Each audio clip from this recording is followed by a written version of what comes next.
की जय, गिरिराज धरण की जय, गोवर्धन नाथ की जय, रजरानी की, रसरानी की, महारानी की, सब संतन की, पावन श्री गोदावरी मैया की जय, श्री दत्त धाम की, अवधूत श्री दत्तात्रेय भगवान की, वैशाख पूर्णिमा महोत्सव की जय, देवादिदेव महादेव त्र्यंबकेश्वर भगवान की, पुंडली कवरदय हरि विठल, श्री ज्ञानदेव तुकाराम, श्री पंढरीनाथ भगवान की, अवधूत चिंतन श्री गुरुदेव दत्त। जय जय श्री राधे। नमः पार्वती पतये, हर हर महादेव। श्री राधा गिरधर लाल की, पूछरी के लौटा की, हो प्यारे, क्या बात है बंसी वारे। परमानंद जय परमानंद श्री गोदावरी जी के तट पर ऐसा रस वर्षण श्री दत्त धाम में हो रहा है कि इस समय देवता भी हमसे ईर्ष्या कर रहे हैं कि हम क्यों नहीं हैं पृथ्वी पर, हम क्यों नहीं हैं दत्त धाम में। मंच पर विराजमान समस्त विप्रवृंद, समस्त वैदिक गुरुजन, परम पूजनीय प्रातस्मरणीय पूज्य महाराज श्री, जिनके पावन सानिध्य में अब भैया शहद पेड़ से नहीं प्रकट होगा, शहद जमीन से नहीं प्रकट होगा, जहां रस एकत्रित है वहीं से ही शहद टपक सकता है। हम चाह करके भी किसी स्थान पर जाकर के रस का पारावार प्रकट कर सकते हैं, पर उस रस में डूबने की स्थिति तो तभी बन सकती है जब वहां अनंत रस हो। दत्त धाम में इस रस का प्रादुर्भाव इस बात का प्रतीक है कि हमारे परम पूजनीय प्रातस्मरणीय पूज्य महाराज जी ये रस की खान हैं और इनके सानिध्य में आकर के सबको उस रस का अनुभव हो रहा है। ऐसे हमारे परम पूजनीय प्रातस्मरणीय श्री दत्तदास जी महाराज को बारंबार प्रणाम करते हैं एवं उपस्थित आप सभी गंधर्वजन और समस्त श्रोता भाई बंधु मातृशक्ति बालक मित्र सखा सबको जय श्री कृष्ण, जय सियाराम, जय श्रीमन नारायण, जय जय श्री राधे। दिगंबरा, बड़ी कृपा ठाकुर जी की हम पर हुई है। पावन वैशाख के मास में हम आप सब लोग बड़े सुख के साथ 15 दिवसीय भागवत भक्त रस चर्चा दत्त धाम के इस पावन प्रांगण में कर रहे हैं। आज पूर्णिमा का, वैशाख पूर्णिमा का पावन दिवस और श्री दत्तात्रेय प्रभु की पालकी का उत्सव संध्या काल में यहाँ होना है। आज तो सुबह से ही उत्सव चल रहा है, इतने सारे वैष्णवों का यहाँ आगमन हुआ है, इतने सारे युवा भक्तराज सब यहाँ पधारे हैं, खूब आनंद कर रहे हैं। लग ही नहीं रहा कि हम नासिक में हैं, ऐसा ही लग रहा है कि वृंदावन ही है। श्री यमुना जी के रूप में गोदावरी जी ही हैं और इस क्षेत्र का नाम की गोवर्धन ही है। यहाँ पर विचरण करते हुए जो दिख रहे हैं सब ब्रजवासी हैं, क्यों? सबके चित्त में व्रज ही विराजमान है। अद्भुत आनंद हो रहा है। आज प्यारे श्री राधारमण लाल जी का मधुर प्राकट्य दिवस है। उनकी कृपा से इस वाणी को एक आश्रय प्राप्त हुआ। गाते तो हम बचपन से आए थे, लेकिन सबसे पहले हमारी वाणी को अगर किसी ने स्वीकार किया तो वो श्री राधारमण लाल जी ने किया। सबसे पहले राधा रमणम हरे हरे पद से भी पूर्व में बहुत सारे पद गाए थे, किसी को पता ही नहीं है, बेचारे वो हैं भी कहां, कुछ याद भी नहीं हमको भी। लेकिन इस पद को राधारमण लाल जी ने स्वीकार किया और ऐसा स्वीकार किया कि आज तक श्री राधारमण जी इस पद को स्वीकार कर ही रहे हैं। एक तो होता है ना कि कोई रचना आपकी, कोई भाव आपका एक समय के बाद पुराना होने लगता है, लेकिन ये ऐसी रचना करवाई है श्री राधारमण लाल जी ने, कभी पुरानी होती ही नहीं है। आप कितनी बार भी सुन लो, मतलब ये एकमात्र ऐसा पद है जो मैं गायक होते हुए भी स्वयं भी सुनता हूं, अपना ही पद, और मैं सोचता हूं ये मैं ही गा रहा हूं, ये हमने ही गाया है, विश्वास ही नहीं होता। तो कई रचना ऐसी होती हैं, अब हमारी सामर्थ्य तो यही है कि इतने में से एक ही स्वीकार होता है, लेकिन जिन अष्ट सखाओं की चर्चा हम सुन रहे हैं उनका हर पद स्वीकार करते थे ठाकुर जी। और रचना करने के बाद अष्ट सखा भी यही सोचते थे ये पद की रचना मुझसे हुई कैसे। तब भाव समझ में आता था कि मैं तो केवल माध्यम था, रचना तो स्वयं ठाकुर जी ने की है। रचना तो स्वयं लाल जी आकर के करके जाते हैं, रचना तो स्वयं श्री जी और ठाकुर जी वाणी पर बैठ करके करवाते हैं। तो ये पद, इसकी विशेषता यह है, नवीन रहेगा हमेशा। हम कल को नहीं भी रहेंगे तो भी ये पद राधारमण लाल जी जाने वाले हर वैष्णव गाते रहेंगे। व्रज जन प्रियतम बाल मुकुंदम राधारमणम हरे हरे राधारमणम। मैं कोई अपनी योग्यता नहीं बता रहा हूं, मैंने तो बहुत पद गाए हैं, मैंने तो बहुत पदों की रचनाएं की हैं, पर सब पद तो स्वीकार नहीं हुए। इससे यह बात प्रमाणित होती है, हैंस प्रूव्ड, कि मैं कोई विशेष नहीं हूं, मुझ में कोई कला नहीं है, मेरी कोई योग्यता नहीं। अगर होता तो मेरे सारे पद स्वीकार होते हैं, थोड़े थोड़े तो सब होते हैं, पर इस पद को जैसे स्वीकार किया वैसा और कोई नहीं हुआ। इससे क्या प्रमाणित होता है कि कभी कभी आपकी सरलता, आपकी सहजता, आपके प्रिय भाव, और ये उस समय पर लिखा था मैंने जब कभी कभी मैं रो जाता था कि लाल जी हमारी कथा भी कोई सुनेगा कि नहीं, खाली बैठे रहते थे। और फिर कोरोना आ गया, खाली बैठे कमरे, और कोरोना ने बर्बाद कर दिया। तो मैंने तो लॉ के फॉर्म भर के, महाराज जी 2 साल लॉ की पढ़ाई की। हमने कहा अब कथा बता तो होंगे नहीं, वकालत करेंगे। जज साहब हमारे क्लाइंट बिल्कुल निर्दोष हैं। तो मैंने तो फॉर्म वॉर्म सब भरभरा दिए। मैंने कहा भैया पिताजी महाराज भागवत के क्षेत्र में ऑलरेडी है ही हैं परिवार से, आवश्यकता थोड़ी है कि हम भी जाएं। अब नहीं है वो बात, नहीं है वो शब्द, नहीं है वो वाक्य, नहीं है वो स्वर, क्यों जबरदस्ती करना, भविष्य तो देखना है। तो मन में था कि अब मन से भक्ति करेंगे और वैसे फिर वकालत करेंगे। लेकिन तभी ये पद लिखा गया। और मुझे याद है मेरी कथा कोरोना से ठीक पहले बंगाल में एक जगह है, क्या नाम है उसका, उखड़ा एक जगह है, वहां कथा चल रही थी। हमारे प्रेम जी और संगीत में हमारे सागर जी और मनीष जी, सब लोग थे ही, 2-3 लोग नए हैं बस, बाकी तो सब थे ही पुराने। ये लोग उखड़ा से, मैं 50 किलोमीटर दूर रानीगंज में रुका था, याद है, वहां आते थे। वहां बैठ कर के मन में भाव आता था क्या लिखें क्या लिखें क्या लिखें। और एक बचपन से हम राधारमण जी जाते ही थे, तो बड़ी मन में इच्छा होती थी कि ऐसे गोल मटोल लाला हैं, छोटे से हैं, इनका मन करता है जाके इनको पकड़ लें अंदर गर्भगृह में, एक बार उठा के तो देखें कैसे हैं। लेकिन गोस्वामी परिवार के अलावा कोई जा नहीं सकता। हमारी बड़ी बहन, सबसे बड़ी बहन राधारमण परिवार में ही उनका ब्याह हुआ है, लेकिन फिर भी हम तो उस परिवार के साले ही लगे, मतलब अपने जीजा जी के साले को तो नहीं मिलेगा अधिकार।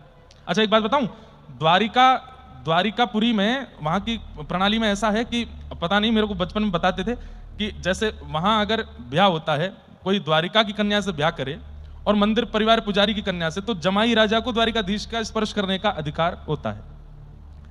ऐसे कुछ कुछ लोगों को अधिकार मिल जाते हैं जो ब्लड रिलेशन में नहीं है, उनको भी द्वारिकाधीश जी के दर्शन और स्पर्श का, ऐसा मैंने सुना वहां बचपन में। तो हमारे मन में भी आता था कि हमारी बहन जी का ब्याह हो गया राधारमण लाल जी के परिवार में, गोस्वामियों में, इस नाते से हमको मिल तो जाएंगे। लेकिन पता चला कि ना, हमारी बहन जी को ही नहीं मिल सकते तो हमको कैसे मिले। तब मन में बड़ी एक कसक रहती थी, और तब कहा कि लाल जी देह से तो नहीं छू पाऊंगा, पर आत्मा से छूंगा आपको, वाणी से छूंगा आपको, शब्द से छूने का प्रयास करूंगा आपको।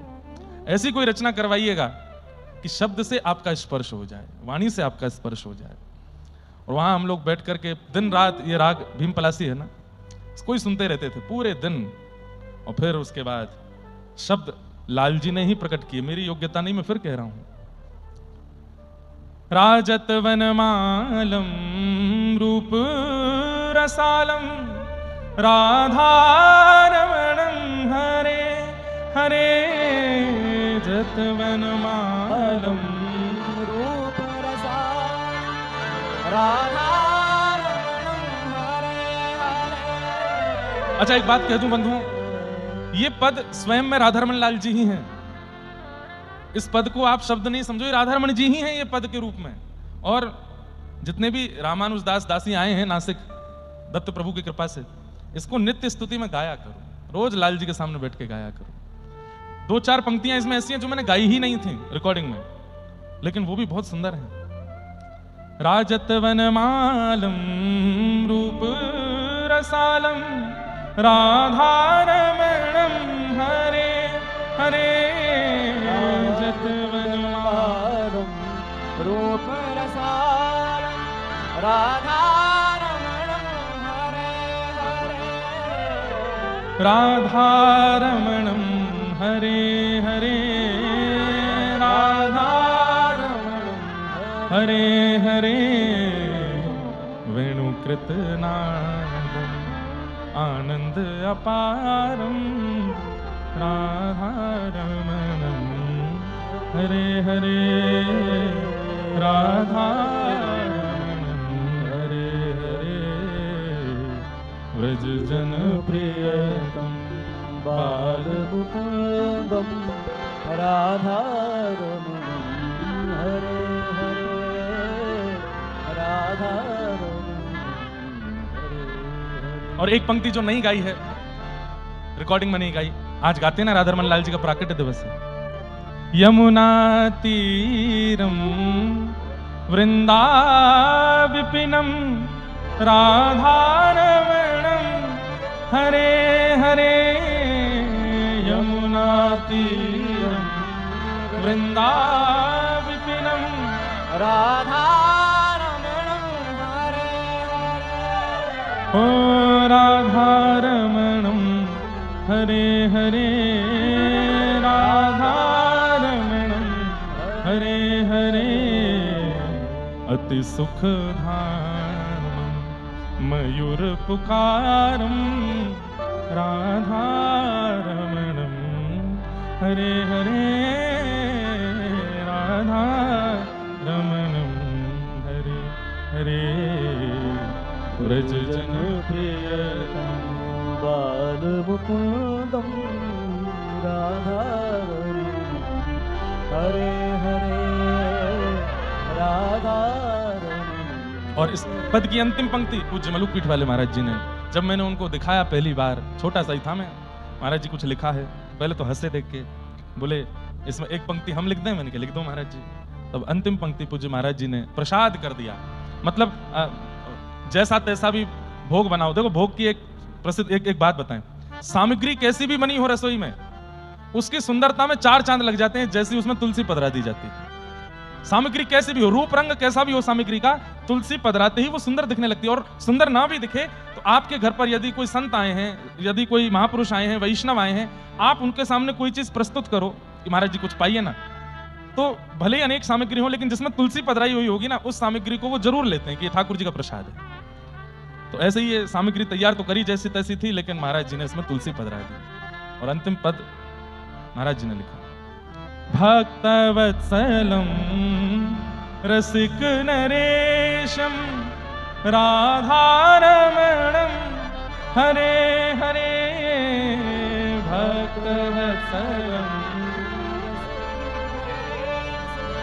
राधारमणं हरे हरे राधारमणं हरे हरे राधारमणं हरे हरे गोप सुवेशं दासेन्द्रेशं राधारमणं हरे हरे राधारमणं हरे हरे व्रज जन प्रिय बालमुकुन्दं राधारमणं हरे हरे राधारमणं। बधाई हो, बधाई। हमारे पूज्य महाराज जी को भी बधाई हो। प्राण धन श्री राधारमण लाल आज प्रकट भये और उनकी कृपा से हम आप सब लोग दत्त धाम में विराज रहे हैं। बंधुओं, हमको इतनी प्रसन्नता हो रही है इतने सारे बालकों को यहाँ देख करके। कभी कभी मन में थोड़ा सा ये भी लग रहा है कि दत्त धाम में इतनी सारी भीड़ करवा दी हमने, इतने सारे बालक आ गए कहीं, लेकिन महाराज जी हमको पता है बड़े प्रसन्न हैं उनको मन में कोई ऐसी बात नहीं है। और बल्कि आप सबको देख के महाराज जी इन युवाओं को खूब आशीर्वाद दीजिए, ये ऐसे ही भक्ति पथ पर चलते रहें। बड़े अच्छे हैं महाराज जी सब। एक आज्ञा, अब देखिए आप कि इनको कैसे भी मैं बोल दूं कि यहाँ पहुंचना है, ऐसे करना। अब कौन कौन यहाँ पे पता नहीं, कोई घर झूठ बोल के आया होगा, कोई घर से बिन बताए आ गया होगा। कई बालक इनमें से ऐसे होंगे जो किसी अपने मित्र को लोभ दे के आए होंगे, देख तू मेरे को नासिक दत्त धाम ले चल, लौट के आएगा मैं तुझको पार्टी दूंगा फिर कई ऐसे गए होंगे। पता नहीं कैसे कैसे कारणों से सब लोग यहाँ आ तो गए, एक आह्वान पर पहुंच गए हैं, और इनको बस मैं कह दूं कि हाँ ये करना है तो कर देंगे, बिल्कुल उसमें कोई, और ऐसे युवाओं की ही भारत को बहुत आवश्यकता है। कहाँ दोपहर में इतनी तेज धूप, पीछे मैं जब स्नान के लिए जा रहा था वहां मंडप में सब बेचारे बालक गद्दे रजाई लिए सो रहे हैं, कूलर चला के, इतनी तेज धूप पड़ रही है, लेकिन मन में प्रसन्नता है, मन में उत्साह है, कोई शिकायत नहीं है, कोई कुछ, और होनी भी नहीं चाहिए। ये स्थान तो तप का स्थान है, यहाँ तो आपको तप करना ही है।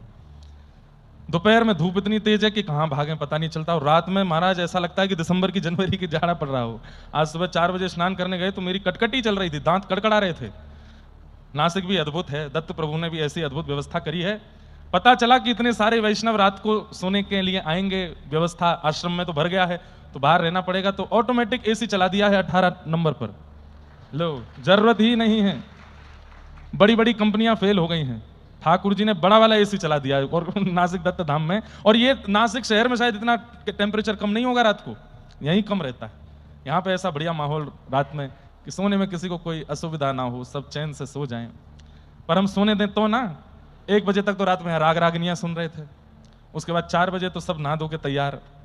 लेकिन उठ जाग मुसाफिर भोर भई अब रैन कहाँ, जो सोवत है, जो सोवत है सो खोवत है, और जो जागत है सो पावत है। ये तो जगने का अवसर है। दत्त प्रभु और उनके सानिध्य में हम सब जगने के लिए आए हैं। बढ़िया है। हमको तो पिछले कितने दिन हो गए, आज कितने दिन हो गए कथा को, 10-12 दिन हो गए होंगे। 10-12 दिन में ईमानदारी से मैं, चलो अपने मुंह से क्या बोलूं, मेरे संग वालों से ही पूछ लेना मैं कितना सोया हूं। कभी भी सो जा रहे हैं, कुछ पता थोड़ी चल रही है। नींद ऐसी है कि हाथ जोड़ के खड़ी है, मुझे स्वीकार करो, थोड़ी देर तो मुझे आने दो अपने ऊपर। तब हम कहते हैं आ जाओ, और वो आती हैं, आते ही घड़ी इतनी तेज भागती है, फिर 2 घंटे 1 घंटा 1.5 घंटा इतनी जल्दी हो जाता, बज गए हो गया समय उठने का, और फिर उठ के जाना पड़ता है। आधी नींद में ही जाते हैं और सीधे नींद में ही कूदते हैं गोदावरी जी में, और गोदावरी जी में जाते ही महाराज आंखें ऐसी खुलती हैं जैसे लालटेन, और उसके बाद फिर जाप होता है, और फिर तिलक स्वरूप लगा के मौन स्पर्श, फिर नींद नहीं आती दिन में। फिर तो दोपहर में थोड़ा बहुत भोजन प्रसाद पाके लगती है कि नेक तो सो लें, लेकिन निद्रा जो है, हमें लगता है बाहर रोड पे ही निद्रा देवी बैठी हैं, यहाँ आ नहीं पाती हो। यहाँ तो सब जागृति में रहते हैं। लेकिन अच्छा है, जागरण करते हुए, जागृति करते हुए कम से कम मन बुद्धि चित्त को जागरण हो जाए। देह का भले ही जागरण हो रहा है, पर यहाँ पर होने वाली गतिविधियों से मन बुद्धि जागृत हो जाए। और जागरण की बहुत आवश्यकता है आज के समाज और आज के परिप्रेक्ष्य जो कलिकाल का भयंकर होता जा रहा है, उसमें जागृति की बहुत आवश्यकता है। एक पलक झपकी नहीं कि कलिकाल जकड़ लेगा, इसलिए जागृति बहुत आवश्यक है, और वो जागरण हम लोग यहाँ कर ही रहे हैं। आज अवसर है बहुत सुंदर, श्री राधारमण लाल जी का प्राकट्य दिवस है, बुद्ध पूर्णिमा है। महाराज जी, श्री गोपाल भट्ट गोस्वामी जी, बहुत सूक्ष्म में सुना देता हूं थोड़ी सी राधारमण जी की प्राकट्य की कथा। श्री गोपाल भट्ट गोस्वामी जी, आप दक्षिण भारत में श्रीरंगम, जो कि हम श्री वैष्णवों का मूल स्थान है, जहां पर श्री रंगनाथ भगवान शेष शैया पर पड़े हैं, वहां के श्री रंगनाथ भगवान के मुख्य पुजारी जो हैं, जो उनकी सेवा करते थे, उन्हीं के ही पुत्र हुए श्री गोपाल भट्ट गोस्वामी। यदि आदि में जाकर के देखा जाए तो श्री राधारमण लाल जी के अर्चक श्री गोपाल भट्ट प्रभु भी, आपका परिवार पूरा रामानुज वंश, रामानुज परंपरा के। पर श्रीमन चैतन्य महाप्रभु जब दिग्विजय करते हुए और भारत भ्रमण करते हुए जब श्री रंगम पहुंचे, और वहां आप श्री रंगनाथ प्रभु का जब दर्शन कर रहे थे, तब गोपाल भट्ट गोस्वामी जी के पिताजी ने जब आपको देखा, तो आपको देख करके उनको वह अनुभव हुआ जो पहले कभी किसी को देख के नहीं हुआ। और आपने उनसे निवेदन किया कि आप मेरे घर चल करके विराजिए, वहीं रहिए। चैतन्य महाप्रभु जब घर गए, सबने आकर के प्रणाम किया, तभी छोटे से श्री गोपाल भट्ट गोस्वामी आए, और जैसे प्रणाम किया तो महाप्रभु श्री चैतन्य ने कहा, अति अनुराग, अति वात्सल्य उस बालक को प्राप्त हुआ जो गोपाल भट्ट जी। आपने रात्रि निवास करके अगले दिन जाने का जब भाव रखा, तो गोपाल भट्ट गोस्वामी जी के पिताजी बोले चैतन्य महाप्रभु से कि प्रभु अब तो नहीं जा सकते आप। बोले क्यों? बोले आज से चातुर्मास शुरू हो गया, अब तो 4 महीने आपको यहीं रहना पड़ेगा। और इसलिए श्री चैतन्य महाप्रभु को 4 महीने वहां रहना पड़ा। और इसी बीच में नन्हे बालक गोपाल भट्ट जी चैतन्य महाप्रभु के पास आते, उनसे वार्ता करते, उनके साथ प्रसाद पाते, वे अपना खूब वात्सल्य उनको प्रदान करते। और इन्हीं 4 महीनों में निर्माण हो गया एक ऐसे बालक का जो वृंदावन को निधि प्रदान करे। और कालांतर में फिर गोपाल भट्ट गोस्वामी जी को आपने आज्ञा की, चैतन्य महाप्रभु ने, कि आप सुंदर श्री शालिग्राम प्रभु की सेवा प्रारंभ करो। और तब मुक्तिनाथ से, जहां हम अभी कथा करने जा रहे हैं, यहाँ कथा 4 को विश्राम करके 6 से बंबई के पास उल्लासनगर में कथा करेंगे, और वहां कथा विश्राम करके फिर कुछ दिन इधर उधर प्रवास करते हुए 21 तारीख से श्री मुक्तिनाथ धाम में कथा है, नेपाल में, जहां मुक्तिनाथ मंदिर से थोड़ी ऊपर ही दामोदर कुंड है, जहां से श्री शालिग्राम भगवान प्रकट होते हैं। ऐसा कहते हैं कि हाथ में तुलसी पत्र लेकर के जाइए, और जैसे ही दामोदर कुंड में आप पधराओगे तुलसी पत्र, तो आपके हृदय के अनुकूल शालिग्राम जी अपने आप आकर के तुलसी जी से चिपक जाते हैं, और वही शालिग्राम भगवान फिर सेवा में विराजते हैं। पर अब शासन प्रशासन नेपाल के सरकार ने बहुत प्रतिबंधित कर दिया है। एक तो मुक्तिनाथ से 3 दिन की ट्रैकिंग करके पहुंचते हैं, तो वो भी बहुत दुर्गम है। हेलीकॉप्टर जाता है पर 7-8 मिनट ही बस रुकता है। अगर आप 8 मिनट में वापस नहीं आए तो हेलीकॉप्टर आपको छोड़ के उड़ जाएगा, क्योंकि उसका इंजन बंद हो जाता है, बहुत ऊंचाई पर है। तो वहां जाते हैं लोग, प्रणाम करते हैं, प्रणाम करके दर्शन करके आ जाते हैं। पर हमारे पूज्य पिताजी महाराज और पुराने आचार्य तो वहां जा करके शालिग्राम जी लाए हैं। आज भी घर में जो शालिग्राम विराज रहे हैं वहीं से आए हैं, दामोदर कुंड से ही आकर के विराजे। तो श्री शालिग्राम भगवान की सेवा गोपाल भट्ट गोस्वामी जी करते हैं, और आचार्य चरण की आज्ञा से खूब प्रेम और भाव से ठाकुर जी की मधुर सेवा चलती है। वृंदावन में बड़े बड़े उत्सव होते रहते थे। राधा वल्लभ लाल जी प्रकट हुए थे, श्री राधा गोविंद देव प्रकट हुए, मदन मोहन प्रकट हुए, सबके ठाकुर प्रकट हुए, तो सबके उत्सव होते थे। और उन उत्सवों को देख करके श्री गोपाल भट्ट गोस्वामी जी के चित्त में, मन में भाव आता था कि मैं भी अपने ठाकुर जी का उत्सव करूं। एक बार ठाकुर जी का मधुर झूला उत्सव कर रहे थे, और उसी बीच श्री हरिराम व्यास जी का आगमन हुआ। और हरिराम व्यास जी आए, सब रसिक जन बढ़िया बढ़िया पद पदावली गा रहे थे। हरिराम व्यास जी से कहा, ठाकुर जी बढ़िया झूला में झूल रहे हैं, शालिग्राम भगवान कुछ गाओ। हरिराम व्यास जी ने पहले तो ठाकुर जी को देखा, शालिग्राम भगवान, बोले अब इनके लिए क्या गाएं, इनकी आंख नाक कान मुंह कढ़ी में बोरे, मानहु भटा कढ़ी में बोरे, मानव अंग लगायो चंदन,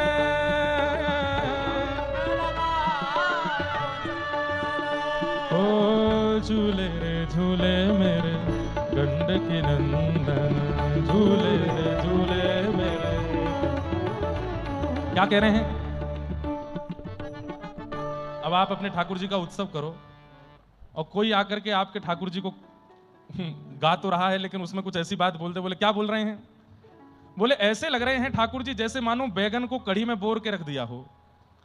अंग लगायो चंदन, बोले शालिग्राम कैसे होते हैं? गोल गोल बैगन जैसे।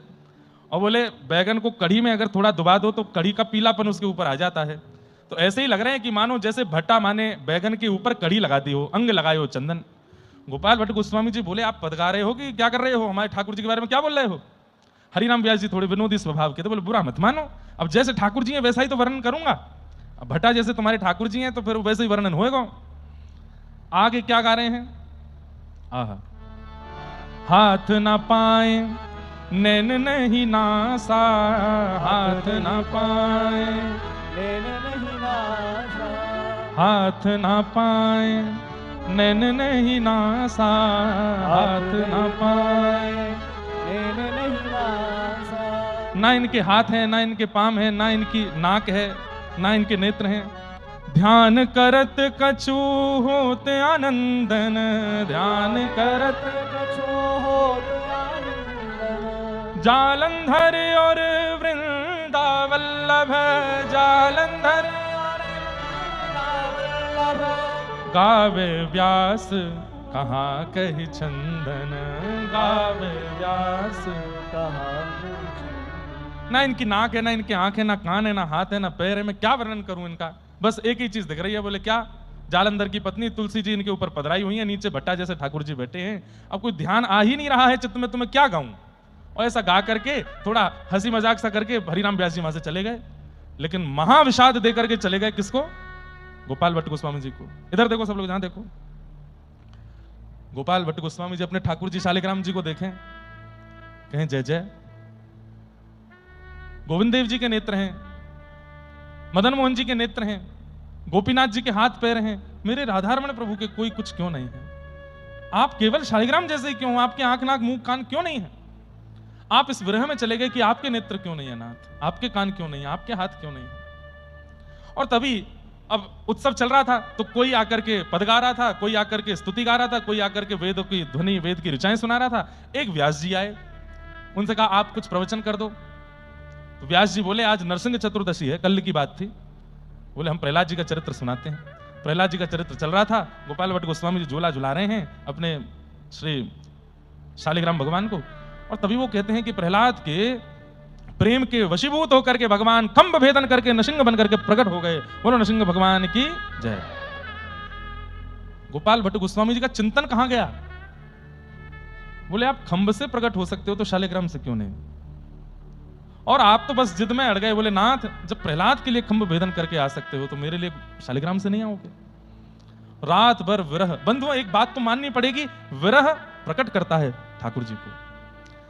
मैं ये बात हमेशा कहा करता हूं कि प्रेम लक्षणा भक्ति में यदि नेत्र सजल नहीं होते हैं, ठाकुर जी की याद में, ठाकुर जी के स्मरण में कथा सुनते हुए यदि नेत्रों से अश्रुपात नहीं होता है, बहुत दूर हैं ठाकुर जी आपसे।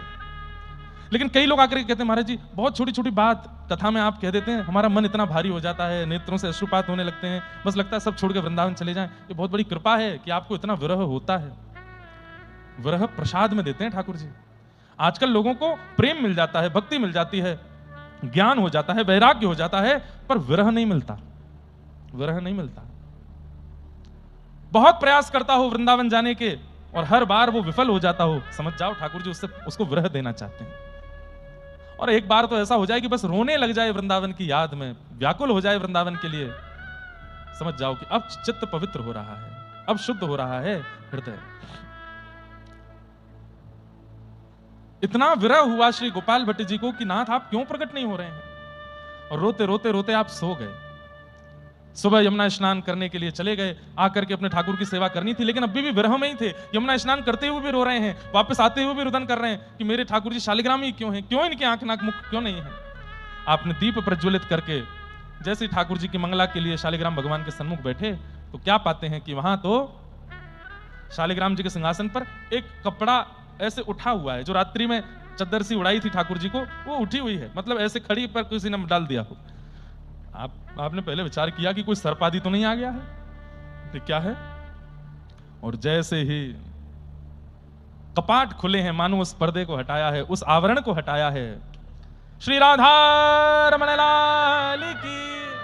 ऐसे सुंदर ठाकुर जी के मधुर चरणारविंद हैं। उसके बाद ऊपर देखा तो ऐसे सुंदर घुटने हैं, ऐसी सुंदर जंगा है, आहा। उधर देख करके तो गोपाल भट्ट गोस्वामी जी अति आनंदित हो गए। वक्ष का दर्शन करके तो मानो हृदय पर आलिंगन करने की इच्छा होने लगी। ऐसे गदमदरा से ठाकुर जी की भुजाओं को देख करके तो नेत्र सजल होने लगे। और जैसे ही मुखमंडल का दर्शन किया, श्री गोपाल भट्ट गोस्वामी जी तो वारे वारे जा रहे हैं। लेकिन तभी आपने मन को समझाया, अरे किसके ठाकुर जी हैं, पता नहीं किसके हैं, मेरे शालिग्राम प्रभु कहाँ हैं? आप उनको ढूंढने लगे और जैसे ही नहीं मिले तो आपने उन ठाकुर जी को जब उठाया, हाथ उठाने के लिए जैसे ही पीछे गए तो पीछे कमर के पास ही श्री शालिग्राम भगवान, उन्हीं में से श्री राधा रमण लाल प्रकट हो गए और प्रकट होकर के श्री गोपाल भट्ट गोस्वामी जी को सुख प्रदान किया। ऐसे वृंदावन के प्राण धन, अति प्यारे, अति सुंदर कथा आती है कि गोपाल भट्ट गोस्वामी जी रोज गोविंद देव, गोपीनाथ और मदन मोहन जी दर्शन करते थे और आपके मन में भाव आता था कि ऐसे ठाकुर मेरे हों, ऐसे ठाकुर मेरे हों, गोविंद देव जी जैसे नेत्र हों और गोपीनाथ जी जैसी कमर हो, मदन मोहन जी जैसे चरणारविंद हों। और वही हुआ। श्री राधारमण लाल जी तीनों ठाकुरों का मिलित स्वरूप है, गोविंद देव, गोपीनाथ और मदन मोहन। मुखमंडल श्री गोविंद देव जैसा है, वक्ष और कटी भाग श्री गोपीनाथ जी जैसा है और चरणारविंद मदन मोहन जी जैसे हैं। ऐसे त्रिलोकी नाथ अत्यंत सुंदर श्री राधारमण लाल वृंदावन में प्रकट हुए। पुनः बुलाया गया और सब आचार्य आए। हरिराम व्यास जी आए। हरिराम व्यास जी आए, बोले वही गंडकी नंदन जी का उत्सव है क्या? बोले हाँ आओ। गंडकी मतलब नदी गंडकी, और उससे जो प्रकट हो गंडकी नंदन। अब जैसे ही जाकर के दर्शन किए, महाराज रूप झांकी देख करके अब हरिराम व्यास जी रो में। गोपाल भट्ट गोस्वामी बोले क्या कह रहे थे? मानो भट्टा कड़ी में बोरे। अब देखो अब कैसे लग रहे हैं। आहा। चांद सा सलोना मुख, लटे घूंघरारी है, चांद सा सलोना लटे घूंघरारी, भोए हैं कटीली आंखें, तिरछी कटारे हैं। ओ भोए हैं कटीली आंखें, कटारी। हो या को चंदन सो महके बदन हो मेरा, या पे अटक गया मन ओ मेरा या पे अटक गया। राधा रमण मेरो राधा रमण रे, राधा रमण मेरो राधा रमण रे। राधा रमण मेरो राधा रमण रे, राधा रमण राधा रमण। मोर मुकुट साजे छवि अति प्यारी, मोर मुकुट साजे छवि अति प्यारी। ओ मोर मुकुट साजे छवि मनोहारी, मोर मुकुट साजे छवि प्यारी। गलबन माल सोहे जाऊं वारी वारी, गलबन सोहे ओ जाऊं।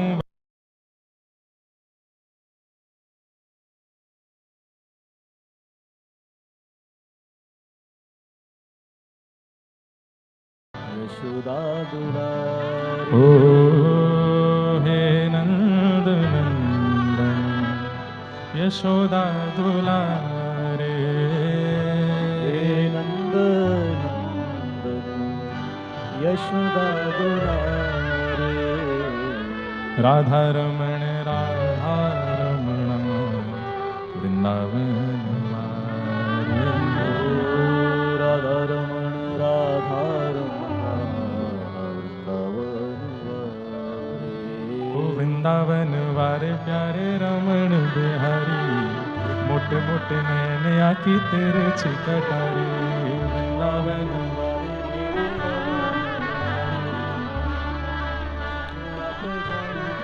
देखो हमारे संघ वालों को याद नहीं है, हमारे सब वैष्णवों को याद है। ले अरे राधा रमण जी और गिरधर लाल जी एक संघ है। अब आपको तो नहीं दिखेंगे, दो भुजा से राधा रमण जी और दो भुजा से गिरधर लाल हैं। वाह, महाराज जी को दर्शन कराओ। लाला महाराज जी जहां विराज रहे हो इनके दर्शन करा के लिए, बहुत सुंदर।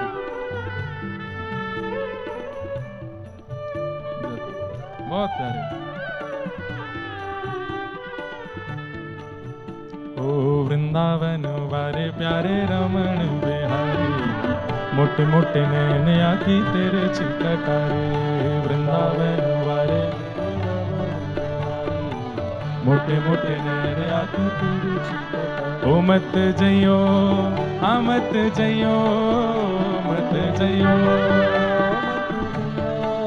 ओ मत जइयो हाँ मत जइयो, मत जइयो जादू करे गो बिहारी।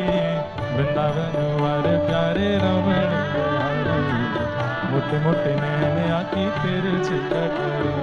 वृंदावन वारे प्यारे रमण बिहारी, मोटे मोटे नैन आखी तेरे छिकटारे। और बंधुओं इस पद की जो अंतिम पंक्ति है ना, वो लाल जी के भाव हैं। श्री गिरधर लाल जी भी बहुत प्रेम करते हैं राधा रमण जी से, और प्रतीक्षा कर रहे हैं कि किसी दिन श्री राधा रमण लाल जी और गिरधर लाल जी का मिलन होगा, दोनों एक साथ मिलेंगे, एक साथ झूमेंगे।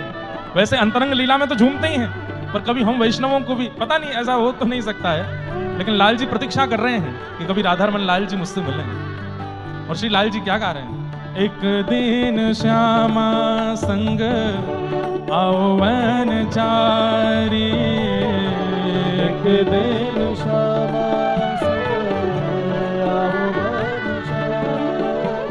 ओ एक दिन श्यामा संग आओ वन चारी, एक दिन श्यामा संग आओ वन चारी। क्यों? ओ गिरधर लाल जो है बाट तिहारी गिरधर लाल जो है बाट हो बाट तिहारी संग मेल बरसाओ प्रेम रस भारी राधा रमण राधा हो राधा रमण वृंदावन वारे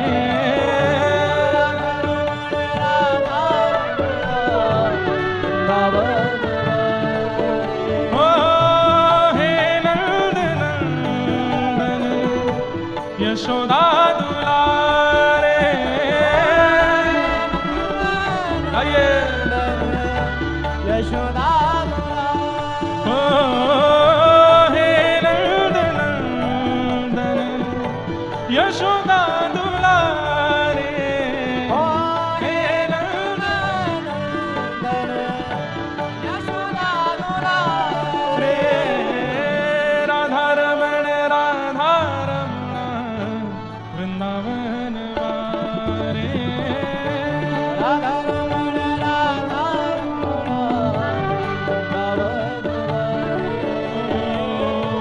वृंदावन वारे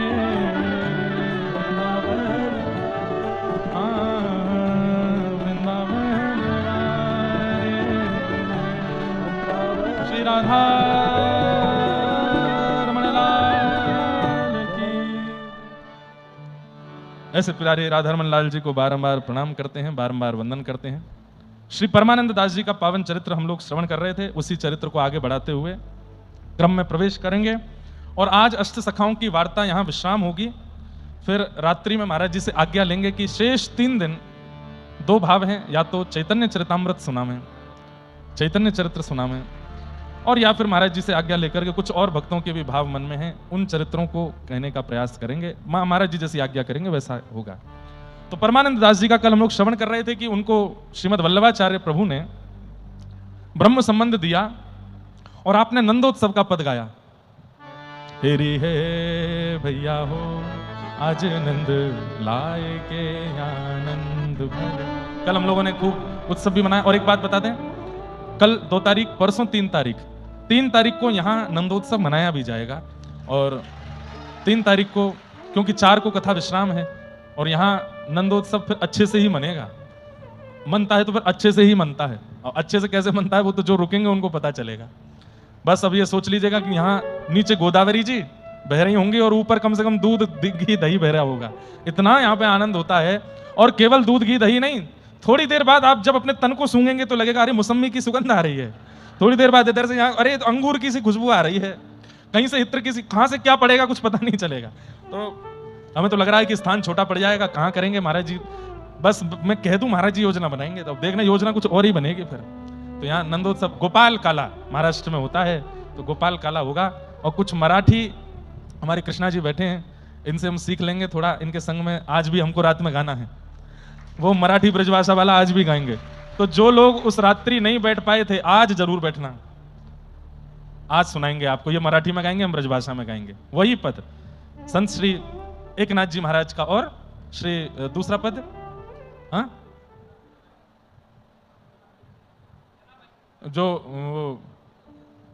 वो जो बांका बांका वाला भजन है वो किनका है? अभंग लकरा लकरा लकरा है? माइक दो भाई, माइक दो। कान एक पाम से लंगड़ा है? जनाबाई का, वो जनाबाई का है। तो का है, एकनाथ जी का है। एकनाथ जी का। और जो वो है ग्वारियों वाला, गोवाड़ियों वाला, वो संत नामदेव जी का है। नामदेव जी का। हाँ, तो एक नामदेव जी का पद है और एक संत श्री एकनाथ जी का पद है। बहुत बढ़िया है, आप लोग आनंद से झूम उठोगे। इतना बढ़िया हमारे कृष्णा जी मराठी में गाएंगे और हम उसको ब्रजभाषा, हिंदी भी नहीं ब्रजभाषा में उसका रूपांतरण। हमारे गोविंद माउली आए कि नहीं? कहाँ है गोविंद काका? बैठे हैं? हाँ वो बैठे। आपने पहले मराठी से उसका हिंदी में रूपांतरण किया और फिर आपके पास बैठ के हम लोगों ने फिर उसका ब्रजभाषा में रूपांतरण किया। अब ये ठाकुर जी की कृपा है कि वो बिल्कुल एग्जैक्ट ताल में, स्वर में, सब में बिल्कुल बैठ गया है, जैसे मानो श्री एकनाथ जी ही ब्रजभाषा में गा रहे हों, जैसे मानो श्री नामदेव जी ही ब्रजभाषा में गा रहे हों। ऐसा उसका बढ़िया निर्माण हुआ है। आज रात्रि में उत्सव होगा श्री दत्त प्रभु की पालकी के